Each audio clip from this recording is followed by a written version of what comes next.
Mana sa daddy. Para yung makisapulong. Matupad ang kanyang mga pangarap.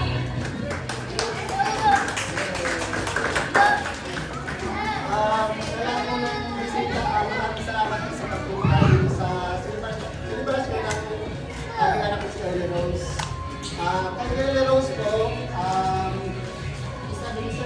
wish namin ni Mami, sana hanggang sa paglaki mo, maging strict ka pa rin sa amin, matuto rin, at sana bigyan ka ng Lord na mas magandang katawan, malusog na pang katawan.